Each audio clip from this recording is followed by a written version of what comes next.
चलिए भैया, तो अपन इकट्ठे हो गए हैं नीट पीजी के रिकॉल के लिए। सबसे पहले ही दो चीज़ों के लिए माफ़ी मांग लेता हूँ। जितनी एनर्जी आरआरआर के लेक्चर्स में रहती है उतनी शायद आज आपको ना दिखे, क्योंकि हमने सोचा था कि आज सिर्फ एक रिएक्शन वीडियो निकाल देंगे, क्योंकि तबीयत थोड़ी सी खराब चल रही थी, सुबह हॉस्पिटल में एडमिट भी थे। पर उसके बाद जब वो वाले वीडियो पे ये प्यार देखा कि भैया आरआरआर बहुत यूजफुल था, तो सोचा ऐसा करते हैं कि रिकॉल भी ऐसे बनाते हैं कि भैया जो अपन ने आरआरआर में पढ़ा है वैसे के वैसे क्वेश्चन कितने आ गए हैं वो वाला आज कर लेते हैं, बाकी फिर कल के लिए छोड़ देंगे। तो उसके लिए मैं पहले से ही माफी मांग लेता हूँ, थोड़ी एनर्जी के लिए भी माफी मांग लेता हूँ। सारे कमेंट्स ने बहुत प्यार दिया है, बहुत हिम्मत दी है। एक इंपॉर्टेंट चीज, वही सवाल कवर किए हैं जो मैंने आरआरआर में पढ़ा रखे थे और वो डायरेक्टली आ गए। ये नंबर ऑफ क्वेश्चन 70 है, पर शायद इससे ज्यादा होंगे, क्योंकि मैंने पूरा डीप में स्क्रॉल नहीं किया। जितने लोगों से मैं जितना पूछ सकता था, 5-10 लोगों को फोन लगाया, उन्होंने जितना जितना जैसे बताया वो सारे सवाल में लेकर आ गया हूं। पर मेरा सिर्फ इतना बताना है आपको, केवल और केवल अपने 30-30 मिनट के लेक्चर से 2 मेगा रिकॉल को छोड़कर उस 22 लेक्चर अपने डले हैं, तो 11 घंटे के कंटेंट में अपन अगर 70 से 80 क्वेश्चन सॉल्व कर पा रहे हैं, मतलब अपन बहुत सही हैं। तो आप हमेशा जुड़े रहिए आरआरआर के साथ में, कि आरआरआर आपकी वो एक ऐसी चीज है जो आप लास्ट में पढ़ सकते हैं। कि आप साल में कुछ भी पढ़ रहे हो, पर अगर एक बार आपने आरआरआर देख लिया तो आपकी सारी चीजें ब्रशअप हो सकती है। लेट्स जंप टू क्या पूछा गया है उस पर देखते हैं। सबसे पहला उन्होंने सवाल पूछा था भैया विटामिन पे। मैं बोलता हूं बार बार विटामिन पे सवाल आते हैं, तो कार्डियक प्रॉब्लम एंड न्यूरोपैथी वाला विटामिन दे रखा था, तो of course it is thiamine है। मैंने पढ़ा रखा था आपको कि बेरी बेरी होता है, एक वेट बेरी बेरी होता है, एक ड्राई बेरी बेरी होता है, तो थियामिन डेफिशिएंसी से ये दोनों प्रॉब्लम होती है। उसके बाद एंजाइम फॉर विटामिन पे भी मैंने आपको सब कुछ बताया था। सवाल पूछा था उन्होंने कि पेरीफॉलिकुलर हेमरेज है, उसमें विटामिन सी की डेफिशिएंसी से आप समझ गए, पर उसका एंजाइम कौन सा है। तो इस लेक्चर में मैंने आपको सारे एंजाइम्स भी बताए थे, ये सारे बी के हैं। इसके बाद सी और ए वाले एंजाइम भी सारे कवर किए थे अपन ने। उसके बाद सवाल विटामिन ए पर था। विटामिन ए पे सवाल था कि भैया फ्राइनोडर्मा है, उसके बाद आप उसके लेवल्स कौन से करवाओगे, तो retinal, retinol, retinoic acid, vitamin A deficiency, ऐसा कुछ सवाल था। तो विटामिन ए डेफिशिएंसी पर भी सवाल था भैया। एक और क्वेश्चन था, 2 क्वेश्चन थे, चौथा 2 क्वेश्चन है विटामिन B12 डेफिशिएंसी पे और मेगालोब्लास्टिक एनीमिया पर। तो एक पैथो वाली इमेज शायद दे रखी थी या सीधे विटामिन B12 की डेफिशिएंसी दे रखी थी। तो ये वाले लेक्चर में पूरा विटामिन B12 डेफिशिएंसी कवर किया था, फ्रॉम पैथो टू मेडिसिन। जो भी सारी चीजें पूछी जा सकती हैं कि क्या दिख रहा है हिस्टोपैथ पे, क्या आप लेवल्स मेजर करोगे, मिथाइल मेलोनेट, होमोसिस्टीन, ये सारे क्वेश्चन जो भी आए थे। अगर कुछ क्वेश्चन कुछ इधर उधर हुआ होगा तो कमेंट बॉक्स में वो क्वेश्चन सही लिखकर बता देना, जब अपन अगला वाला निकालेंगे वीडियो उसमें वो क्वेश्चन को सही कर देंगे। उसके बाद एक सवाल पूछा था हेरिडिटरी स्पिरोसाइटोसिस पे। हेरिडिटरी स्पिरोसाइटोसिस भी मैंने आपको कवर करवाया था। तो ये हेरिडिटरी स्पिरोसाइटोसिस है, स्पिरोसाइट्स की इमेज दे रखी थी शायद, और उस पर सवाल पूछा था क्या क्या देखने मिलता है, किसमें हो सकता है, ये सारा कुछ अपन ने कवर किया था। उस पर ही सवाल था भैया सार्कोइड पे। सार्कोइड पे 2 क्वेश्चन थे।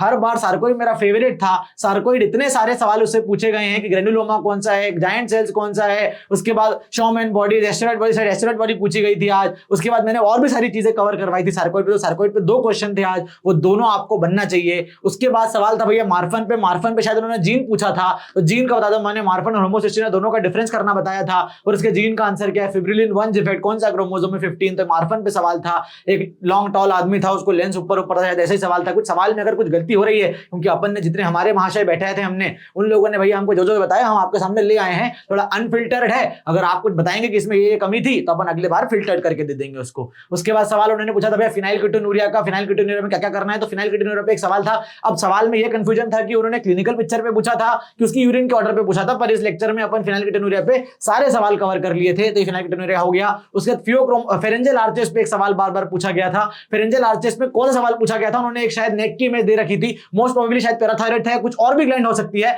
पर इस लेक्चर में अपन ने सारे फेरेंजियल आर्चेस कवर किए थे, beat from 3rd 4th 6th जो भी है। उसके बाद एक ऑर्बिटल सेल्यूलाइटिस पे सवाल पूछा था। मैंने एक बार आपको कैवर्नस थ्रोम्बस पढ़ाया था, उससे डिफरेंशिएट करवाया था कि ऑर्बिटल सेल्यूलाइटिस और कैवर्नस साइनस थ्रोम्बोसिस दोनों को डिफरेंशिएट कैसे करना है। ऑर्बिटल सेल्यूलाइटिस यूजुअली यूनिलैटरल होता है, और उसमें क्या होता है, जो फेशियल नर्व की जो नर्व्स की इन्वॉल्वमेंट होती है थोड़ी सी रेयर होती है comparatively to cavernous sinus thrombosis. तो ऑर्बिटल सेल्यूलाइटिस पे सवाल था आपके एग्जाम में, उसे डायरेक्ट क्वेश्चन आ गया था भैया एस्परजिलस से। सीधा सीधा सवाल था। मैंने एस्परजिलस आपको पढ़ाया था म्यूकर और एस्परजिलस के डिफरेंस में। शायद ये सवाल एक्यूट एंगल ब्रांचिंग पर था कि लंग्स के सिम्टम पर था, पर इट वाज डायरेक्ट एस्परजिलस वाला क्वेश्चन, जो आप सही मार्क करके आए होंगे, मेरी पूरी उम्मीद है। फिर एक फैक्टर 9 डेफिशिएंसी पर भी सवाल था, विटामिन के देना है नहीं देना है, ऐसा कुछ हीमोफीलिया का सवाल था कि फैक्टर 9 डेफिशिएंसी हो चुकी है, उसको क्या देना है क्या नहीं करना है। इस लेक्चर में मैंने पूरा हीमोफीलिया आपको कवर करवा दिया था कि कब कौन सा देना है। ये क्वेश्चंस थोड़े से पार्ट्स एंड ब्रेक पर हैं, तो अभी मेरा जो फोकस है वो क्वेश्चंस को रिकेप नहीं करवाना है, ये है कि अपन ने आरआरआर में बैठ के क्या कंप्लीट किया है। तो आप ये मान के चलिए कि जो मैं सवाल लेकर आया हूं लगभग लगभग आप मान के चलिए ये 70 क्वेश्चन जो आज मैं लेकर आया हूं आपके लिए सीधे अपने आरआरआर वीडियो से आए हैं, केवल 11 घंटे का फ्री कंटेंट यूट्यूब पर, जैसे 70 क्वेश्चन अगर सीधे बन रहे हैं तो we are doing something great, we are doing something good. तो लेट्स वाई आज वापस अपन आगे बढ़ते हैं।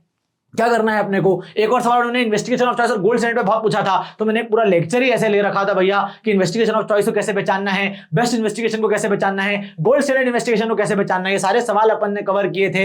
गोल्ड स्टैंडर्ड हमेशा एक्यूरेसी पर देखे जाओ, अवेलेबिलिटी पे मत देखो। ये सवाल आज बहुत लोगों को कंफ्यूज करके गया, उन्होंने देखा कि ये तो होता ही नहीं है यार सवाल, पर उनको पूछना ही नहीं है, वो उन्होंने पूछा गोल्ड स्टैंडर्ड, तो गोल्ड स्टैंडर्ड मार्क करो आप। उसके बाद एक सवाल था भैया सोडियम करेक्शन पे कि सोडियम ज्यादा दे दिया तो क्या हो सकता है, तो ये सेरेब्रल सेंट्रल पोंटाइन माइलिनोसिस पर एक सवाल था, बिल्कुल सवाल था, उसका आपको मैंने पूरा ट्रीटमेंट बता दिया था, उसकी इन्वेस्टिगेशन ऑफ चॉइस पूछी थी, सब कुछ अपन ने इस लेक्चर में कवर किया था। उसके बाद पल्मोनरी फैट एम्बोलिज्म पे सवाल था, पल्मोनरी एम्बोलिज्म को मैंने पूरा डिटेल में 10 से 15 मिनट बिताए थे इस पे, और पल्मोनरी फैट एम्बोलिज्म से एक क्वेश्चन आपके उसमें बैठ गया। अब ये क्वेश्चन किसी के उसमें बैठे, मैं सिर्फ आपको टॉपिक्स के नाम बता दे रहा हूं, कौन कौन से क्वेश्चन कैसे कैसे बैठे और अपन ने कब कहां कवर किए थे।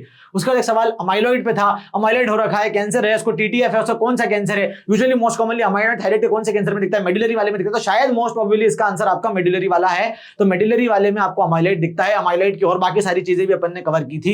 उसके बाद पेनिट्रेटिंग इंजरी हो रखी है मरीज को, अगली स्टेप क्या करना है, मैंने एक चीज बताई थी कि इमरजेंसी लेप्राटमी कब कब कब कब करना है, ये लिखा था मैंने पेनिट्रेटिंग इंजरी में आपको लेप्राटमी करना ही करना है। उसके बाद सवाल था भैया टार्डिव डिस्काइनेजिया, हेलोपेरिडोल वाली ड्रग थी, टार्डिव डिस्काइनेजिया किससे हुआ है, हेलोपेरिडोल से क्या होता है, तो टार्डिव डिस्काइनेजिया में पता रखो भैया हेलोपेरिडोल, ये भी सवाल था एक साइकेट्री का। उसके बाद सवाल पूछा गया टॉक्सोप्लाज्मा है, टॉक्सोप्लाज्मा में मदर को ये हो रखा है, फीटस के ट्रांसफर होने के क्या चांसेस है, शायद ये सवाल था, या फीटस को अपन क्या करेंगे, मॉनिटरिंग करेंगे कि नहीं करेंगे, but everything about toxoplasma has been already been covered. ये परफेक्ट क्वेश्चन जब अपन आएगा अगली बार मैं परफेक्ट आंसर आपके साथ लेकर आऊंगा। उसके बाद मेनिंजाइटिस पे 2 या 3 सवाल थे, मैंने 2 मान रखे हैं, एक प्रोफाइलैक्सिस पे था, क्या देना है, एमोक्सिसिलिन देना है, रिफाम्पिसिन देना है। उसके बाद अगर ऑप्शन में रिफाम्पिसिन था तो शायद रिफाम्पिसिन इज योर आंसर। उसके बाद मैंने एक मेनिंजाइटिस जब पढ़ाया था तो आपको बताया था कि इसमें क्या करना है, कौन सा पीसीआर करना है, पीसीआर पे भी सवाल था, शायद इसका आंसर नेस्टेड पीसीआर अगर ऑप्शन में है तो है, इससे अगर कोई ऊपर गोल्ड स्टैंडर्ड वाला दे रखा हो तो वो भी ऑप्शन में हो सकता है। मेरे पास ना पूरे ऑप्शंस हैं ना पूरे आंसर्स हैं। उसके बाद क्या चल रहे हैं अपन, उसके बाद मैंने आपको बताया था कि मेनिंजाइटिस में तो पूरी सारी चीजें कवर की थी। उसके बाद स्ट्रोक का कोई इंडिकेशन वगैरह पूछा था शायद कि स्ट्रोक में कब थ्रोम्बोलिसिस करना है कब नहीं करना है,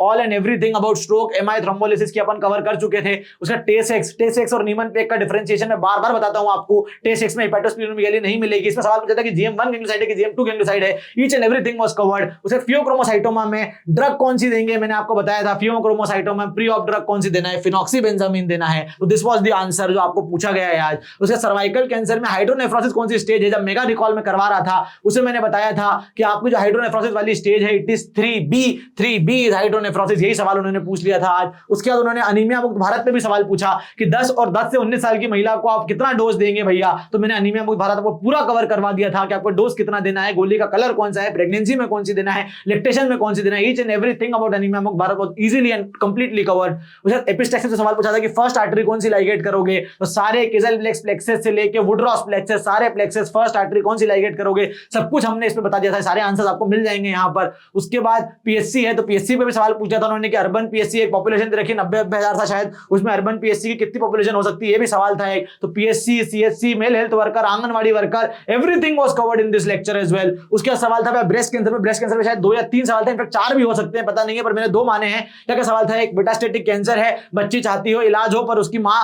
को इलाज करना है या नहीं करना है, उस पे क्वेश्चन था, आप क्या करेंगे नेक्स्ट स्टेप आपकी, तो नेक्स्ट स्टेप काउंसिल करेंगे नहीं करेंगे, बहुत सारी चीजें थी, ऑप्शंस में कंफ्यूजन है, बायस हो सकता है, इसलिए मैंने ऑप्शन के आंसर आप देख लिए। पर मेटास्टेटिक कैंसर था, ब्रेस्ट कैंसर पे from treatment each and every point from counselling to this has been covered, जाकर रेफर कर सकते हो। उसके बाद एक लेग टाइम बायस है, बायस पे भी कोई सवाल था ब्रेस्ट कैंसर पे, एक डिम्पलिंग पे भी सवाल था, सब कुछ कवर किया है, डिम्पलिंग पे भी सवाल था वो अपन ने कवर किया है। फिर अपन पेजेस डिजीज पढ़ रहे थे जब ब्रेस्ट कैंसर पढ़ रहे थे, तो एएलपी शायद बड़ा बड़ा दे रखा था, तो एएलपी से फोटो को कंपेयर करना था और एएलपी को आपको बताना था कि ये पेजेस है या नहीं है। उसके बाद एएमएल पे हेमाटोलॉजी पे बहुत सारे सवाल आए, एएमएल पे 2 सवाल आ गए भैया कि एएमएल की इन्वेस्टिगेशन ऑफ चॉइस केयर और रॉड्स किसमें मिलती है, मैंने आपको बताया था और रॉड्स किसमें मिलती है भैया, और रॉड्स आपको M3 वगैरह में देखने मिलती है। उसके ट्रीटमेंट क्या करोगे आप, एट्रा करोगे, सारी चीजें कवर की थी। उसके बाद फॉलिकुलर लिम्फोमा मैंने बताया था उसमें की म्यूटेशन कौन सी होती है, 14-18 होती है, इसका BCL2 पूछा गया है आज, तो फॉलिकुलर लिम्फोमा भी अपन एक और कवर कर चुके थे। उसका जीरोडर्मा पिगमेंटोसा पूछा गया कि जीरोडर्मा पिगमेंटोसा में बेस एक्सीजन रिपेयर होता है कि न्यूक्लियोटाइड एक्सीजन रिपेयर होता है,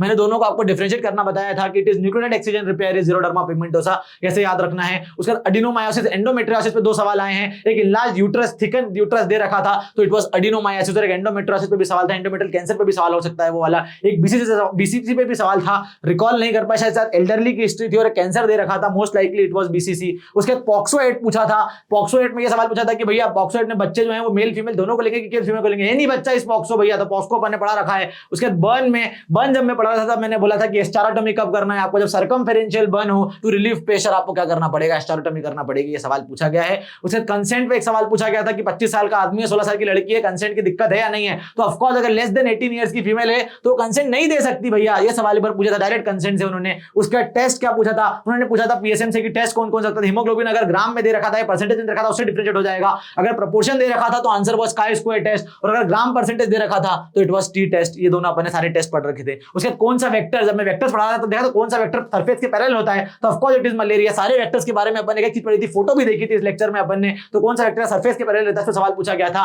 फिर जॉग्रन पे सवाल पूछा गया है कि लेक्राइमल ग्लैंड और पैराइटल ग्लैंड का इन्फिल्ट्रेशन है तो कौन सी है, तो लेक्राइमल पैराइटल ग्लैंड का इन्फिल्ट्रेशन जॉग्रन सिंड्रोम, बार-बार सवाल पूछा गया है। उसके बाद एचएसवी का अल्सर दे रखा था, एक माउथ अल्सर मल्टीपल पेनफुल, शायद जेनेटल था कि माउथ था, ये कंफ्यूजन है, शायद माउथ आंसर था, तो माउथ अल्सर में क्या है, एचएसवी है। ये सारी चीजें मैंने आपको बताई है एचएसवी के बारे में। उसके बाद अमियोडारोन कौन सी एंटीरिथमिक ड्रग है, उसका ग्राफ कौन सा है, ये सब बताया था। जब अमियोडारोन का मैं साइड इफेक्ट बता रहा था ब्लू मैन सिंड्रोम, उस समय मैंने सारी चीजें कवर करी थी। उसके बाद एक राइज वाटर स्टूल्स की हिस्ट्री थी, तो of course it was vibrio. ये सारी हिस्ट्री अपने देखी थी कौन से किसमें क्या दिखेगा, तो vibrio collieries right water stools, ये बताना है। कैम्पाइलोबैक्टर पे भी सवाल था, कैम्पाइलोबैक्टर में कॉन्ट्रैक्टिंग एब्डोमिनल पेन था, शायद दोनों सवाल आ गए थे एक ही साइड से भैया। उसके बाद सीलिएक डिजीज में स्किन पर क्या देखते हैं, बार-बार बताता हूं मैं, dermatitis herpetiformis, drug of choice क्या है, डेप्सॉन, ये भी सवाल पूछा था उन्होंने। सीलिएक डिजीज अपन ने डिटेल में अच्छे से कवर किया था। उसके ड्यूडेनल अल्सर का ट्रीटमेंट पूछा था उन्होंने, तो मैं जब गैस्ट्रिक अल्सर और ड्यूडेनल अल्सर को डिफरेंशिएट करना बता रहा था तो उन्होंने शायद ड्यूडेनल अल्सर में सवाल पूछा कि आदमी को ट्रीट कर रहे हो तो और क्या हो सकता है, ऐसा कुछ सवाल था। जो सवाल था वो अपन वापस लेकर आएंगे, पर gastric and duodenal ulcer was already been covered. उसके बाद एनल कैंसर था, एनल कैंसर का लिम्फ नोड कहां ड्रेन होता है भैया, तो मैंने आपको जब एनल कैंसर बता रहा था तो पेक्टिनेट लाइन के ऊपर है कि नीचे, उसके हिसाब से आपको लिम्फ नोड ड्रेन होना है, सर्जरी का कैंसर था ये। माइग्रेन, सारी चीजें जो अब आने वाली हैं, मान के चलो ये एफएमजी रिकॉल की थी, मैंने जो एफएमजी रिकॉल लिया था मैंने उसमें बोला था मान के चलना इससे पेपर आएंगे। माइग्रेन, उसमें क्लस्टर हेडेक उन्होंने सवाल पूछा था, मैंने वहां पर आपको माइग्रेन भी पढ़ाया, तो माइग्रेन पे सवाल आ गया। माइग्रेन में क्या उन्होंने पूछा, प्रोफाइलैक्सिस में क्या देंगे, तो प्रोफाइलैक्सिस की अपन ने सारी चीजें देख ली, टोपिरामेट या प्रोप्रानोलोल आंसर था इसका। उसके बाद सूचर पे सवाल पूछा, सूचर भी एफएमजी में पूछा गया है। सूचर का ये सवाल था कि पॉलीडॉक्सिनोन कौन सा स्टेटमेंट सही है, इसका कौन सा सूचर है, तो सूचर जब मैंने पढ़ाए थे सारी चीजें कवर की थी। उसके बाद निमोनिया, एफएमजी में अभी आया निमोनिया, और निमोनिया पे एक सिंपल आसान सवाल आ गया भैया कौन सा निमोनिया होता है, निमोनिया भी अपन ने पूरा का पूरा कवर किया था। उसके बाद केस्पेसिस, एफएमजी का ही सवाल है ये भी, किस पाथवे से एपोप्टोसिस पायरोप्टोसिस होती है, तो एफएमजी में आपको देखना है कि एपोप्टोसिस पायरोप्टोसिस में केस्पेसिस यूज होते हैं, ये सवाल था, एक याद रखिएगा। इसलिए मैं हमेशा बोलता हूं एग्जाम कंडक्टिंग बॉडी केवल एक ही है, उससे ही आपको सब कुछ निकलवाना है, तो एफएमजी के उसने 10-12 क्वेश्चन फ्री में दे दिया आपको। उसके बाद पेडिग्री पूछा था, पेडिग्री जो उसमें पूछा था एफएमजी में, वो उन्होंने पूछा था भैया एडॉप्टेड चाइल्ड का, मैंने उसमें पूरा पेडिग्री पढ़ाया था, तो उसमें मैटरनल आपको इनहेरिटेंस बताया था, तो कियन सारे सिंड्रोम आज सवाल था, बिल्कुल लिख कर जाना कमेंट में था कि नहीं था। उसके बाद कैम्पाइलोबैक्टर मैंने बताई दिया, कॉन्ट्रैक्टिंग डायरिया था। उसके बाद वेरिकोस की स्टेज के सी स्टेज पे सवाल था कि C2 की स्टेज है वो किसमें बढ़ पाएगी किसमें नहीं बढ़ पाएगी, तो सारी CAP क्लासिफिकेशन पूरा के पूरा वेरिकोस का अपन ने कवर किया है। उसके डिफ्यूज एक्सटर्नल इंजरी पे सवाल था भैया कि रिट्रैक्शंस बॉल दिख रहे हैं, of course it is diffuse external injury, everything was covered. Insulin पे एक बहुत ही इंटरेस्टिंग सवाल पूछा था कि शुगर कंटिन्यूअसली बढ़ रही है, आप मरीज की मॉनिटर करते जा रहे हो, फिर भी बढ़ती जा रही है, तब इंसुलिन पे क्या रहेगा, तो when I was discussing insulin in physiology I have discussed each and everything along with each and every graph, जाकर देखना उसको, सारी चीजें अपन वापस डिटेल में लेकर आएंगे, पर अभी सिर्फ मेरा मकसद है कि अपन ने कौन से आरआर से क्या-क्या पढ़ लिया उसको अपन कवर कर लेते हैं। फिर एक सुपर सेलुलर क्रेनियोफैरिंजियोमा पे सवाल था, जब मैं एम्प्टी सेलुलर नर्सी का बता रहा था आपको, यहीं पर मैंने आपको फोटोज दिखाई थी सुपर सेलुलर क्रेनियोफैरिंजियोमा वाले ट्रीटमेंट को, शायद ये सवाल भी था एक आपके एग्जाम में आज। उसके बाद वीक्यू वेंटिलेशन परफ्यूजन रेशियो के उसमें ग्राफ में डाउन स्लोपिंग दे रखा था, पल्मोनरी एम्बोलिज्म कहां दिखा था, जब मैं वीक्यू रेशियो पढ़ा रहा था आपको तब सारा वीक्यू रेशियो का मैंने पूरा ग्राफ कवर कर दिया था। उसके बाद हिस्टोप्लाज्मा, ये एक इंटरेस्टिंग सवाल था, नेरो बेस बडिंग उन्होंने दे दी थी, जब मैंने आपको सारे बैक्टीरिया का फंगाई के बीच में आपको डिफरेंशिएट करना बताया। उसके बाद मैं आपको दी फंगाई के बीच में, तब मैंने बताया था कि हिस्टोप्लाज्मा में नेरो बेस होती है, ब्लास्टोमाइकोसिस में ब्रॉड बेस होती है, तो नेरो बडिंग उन्होंने लिख दिया था, of course answer is histoplasma. उसके बाद एडिसेंस पे 2 डायरेक्ट सवाल आए थे, एक कि कैसे होता था, एसीटीएच के थ्रू होता है, लेफ्ट फाइंडिंग दे दी थी भैया, लेफ्ट फाइंडिंग उन्होंने बोला था कि क्या क्या होगा, तो लेफ्ट फाइंडिंग आपको बहुत इंपॉर्टेंट थी एडिसेंस की, जब मैंने पूरा कवर किया था तो एवरीथिंग वाज कवर्ड, कोर्टिसोल कम होता है, ये सारी चीजें दे रखी थी। एज्मा के ट्रीटमेंट पर उन्होंने सवाल पूछा, एज्मा के ट्रीटमेंट का सवाल पूछा उन्होंने भैया कि साल्ब्यूटामॉल पे ऑलरेडी मरीज है, उसको आपने थियोफाइलिन भी दे दिया है, अब पर्सिस्टेंट एज्मा हो रहा है तो क्या होगा, तो मैंने बताया था पर्सिस्टेंट एज्मा की ड्रग ऑफ चॉइस क्या है। इनहेल कॉर्टिकोस्टेरॉइड है, आप सबको पता है। उसके बाद हंटर हर्लर एंजाइम पे सवाल गया, ये मैंने अभी लास्ट में बज़वर्ड दिया आपको एग्जाम के 2 दिन पहले, उसमें मैंने आपको एंजाइम बताया कि हंटर हर्लर में कौन सा क्वेश्चन कौन सा आया था, या तो कमेंट बॉक्स में लिखकर बता देना, पर आपको ये देखना है कि हंटर हर्लर में जो एंजाइम थे अपन ने सारे कवर कर लिए थे। उसके बाद बेसिलस पे क्वेश्चन आया था, बेसिलस एंथ्रेक्स या बेसिलस सीरियस, बेसिलस एंथ्रेक्स पे एंथ्रेक्स एस्टार वाली फोटो आई थी आपको शायद, तो इट वाज बेसिलस, अपन ने सारे आपके बज़वर्ड में कवर किया है। और लास्ट में मैं एक और चीज लेकर आया हूं, वो एससीआईडी के बारे में मैंने बताया था आपको, नॉन होमोलोगस एंड जॉइनिंग के बारे में बताया था, ईडीए की डेफिशिएंसी वगैरह होती है, सब कुछ किसमें होता है, एससीआईडी में होता है। तो this was maximum number of question जो आएंगे। मैंने सुपरफिशियली, आज मेरी तबीयत इतनी अच्छी नहीं थी, सुपरफिशियली रिट्रैक्ट करके लाया हूं कि आरआरआर में अपन ने क्या पढ़ा है। एक दिन का टाइम अगर आप मेरे को और देंगे, उसके बाद अपन सारी चीजें डिटेल में कंप्लीट करेंगे। कमेंट बॉक्स में लिखकर बताना आप आरआरआर से कितने खुश हैं और आप क्या चाहते हैं और आरआरआर में पढ़ने के लिए। We will do each and everything, we will grow together. और अब आपका समय है कि आप बढ़िया से पार्टी करें, एंजॉय करें। Thank you very much, good bye from my side.